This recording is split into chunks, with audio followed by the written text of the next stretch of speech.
What's going on, Spurs family? Come on in. Come on in now. Make sure you're comfortable. Don't get too comfortable because my videos is quite fast. Make sure y'all like, comment, and subscribe. You can subscribe by hitting the wolf over there.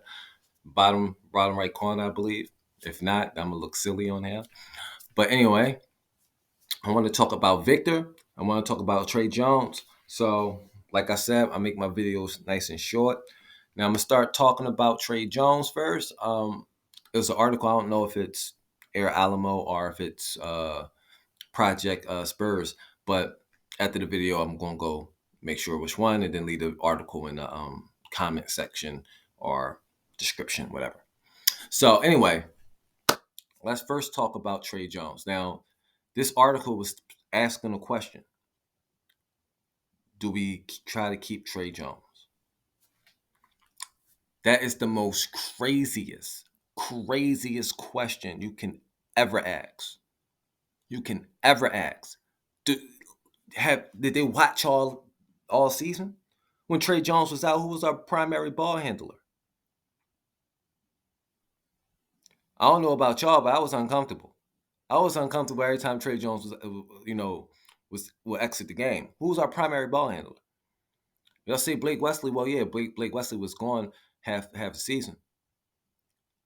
Um, and how do we know he's going to produce as Trey Jones produced? Now you probably say, well, Trey Jones wasn't blowing people's minds away, but he was a solid point guard. Solid point guard. I think he had a good turnover to assist ratio. I think he was pretty good. I think he was somebody you can trust with the ball. So I'm all for every organization, everything in life. If you want to improve on something, you do it. If you can improve on something, you do it. Not against that. I'm not against that at all. But it's a thing called depth. If we get rid of Trey Jones just because we want to improve on the starting position, we still going to be in the same situation when that starting point guard, whoever he is, the upgrade with whoever he may be, um, when he goes down hurt or if he rests, because players today they rest. They like to take days off. They like that. I mean, I never seen nothing like it. They like to take days off. But anyway, say if he gets hurt or if he had to come out the game. He can't play the 48 minutes. Who gonna come in for him? Who? We just dealt with that this year. For me, we just dealt with that this year. We had no primary ball handler. I ain't trust none of them. Only person I trust was Trey Jones bringing the ball up. So that's the crazy question. You keep Trey Jones. You keep him.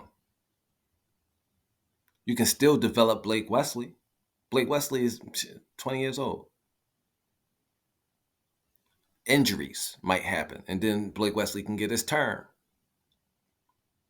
But to just get rid of Trey Jones because you want to upgrade the position, it's crazy. It's crazy. Now let's get to this Victor.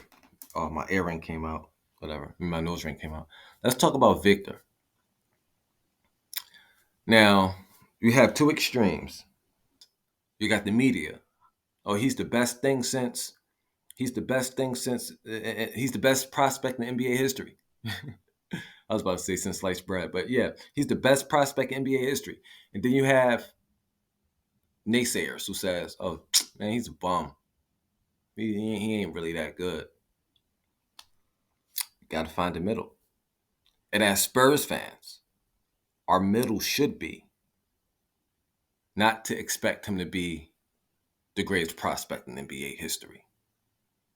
Don't listen to that. And not to expect him to be a bum before you pick up a ball in the NBA.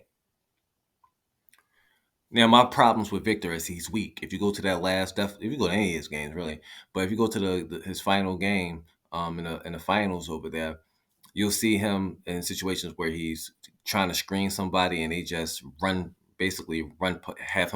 his body flimming to the side because he's not strong. He's weak. Easily moved out the way. He's weak. And that's probably my main thing about Victor that's going to give him problems. Because let's remember, the NBA ain't physical. Ain't like the 90s. We definitely know it ain't like the 80s. But it's definitely not like the 90s. So he don't got to worry about too much physicality, but it's still going to be an issue. Because if you can't set a screen, a strong screen, then the screen, you might not even set the screen at all. If you can easily get, pinned down,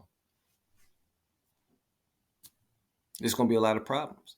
And speaking of pinning down, because that's how you box out. And I seen somebody say, "Oh, he ain't now. He's gonna average 17. And he's gonna average 17 points and eight rebounds in the NBA." Well, let me tell you what. He's a teenager. If you do that his first year, I accept it. I like that. I like those numbers. 17, 17 points and 9 rebounds, 8 rebounds. They said somebody smart said in the comments on one of the posts on the NBA when he was in his finals. I take that.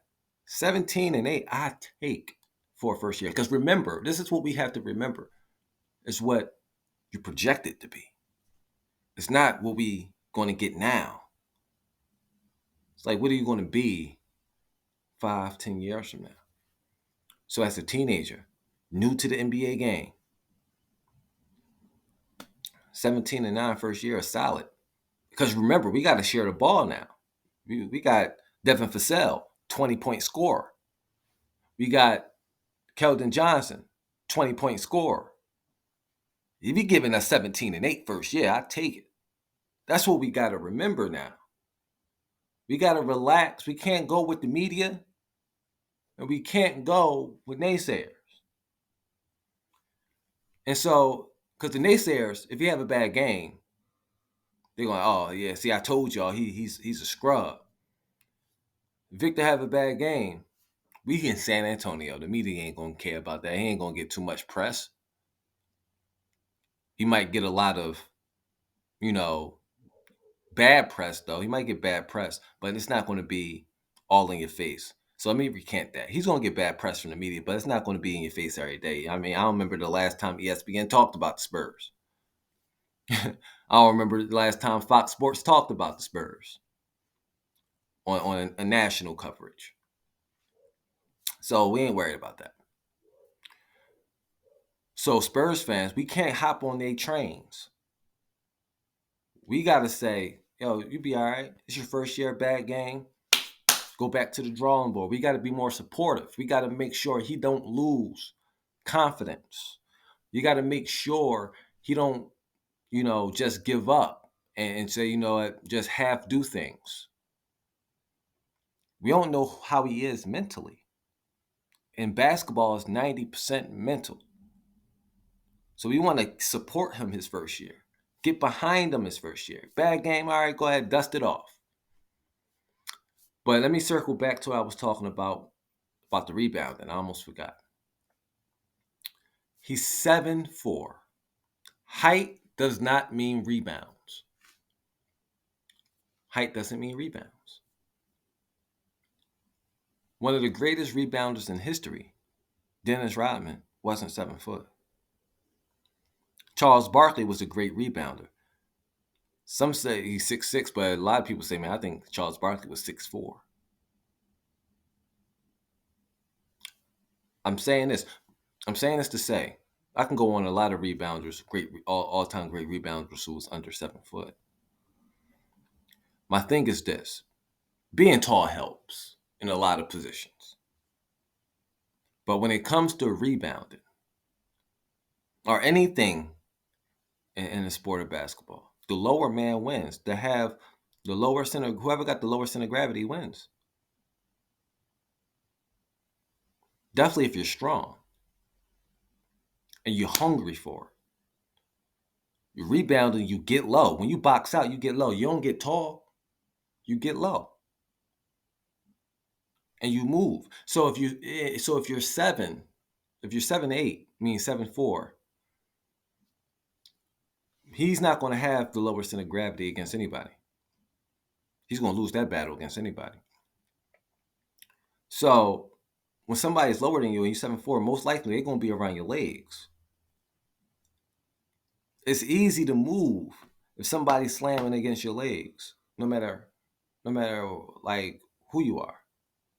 You don't want nobody bumping in your legs. You don't. So a lot of times you can see he's out of position. Sometimes he's out of position in rebounding. And I'm not talking about he just happened to be in a good spot for the rebound.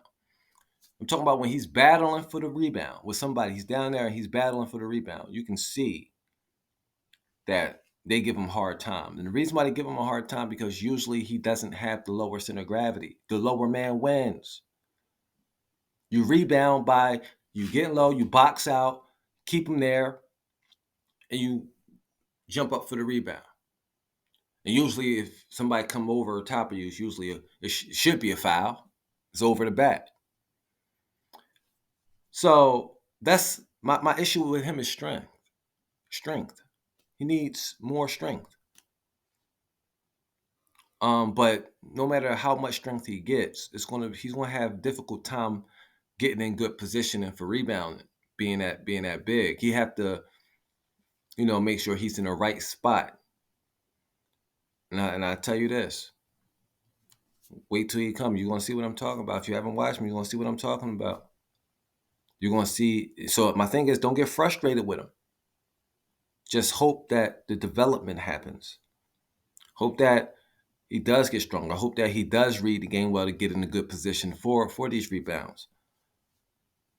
But we can't expect height. We can't equate height to rebounding.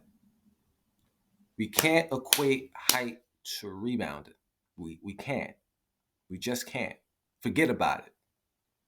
It helps. It helps. But it doesn't equate to rebounding. That's all I have to say. Hope y'all like, comment, and subscribe. And I'm out.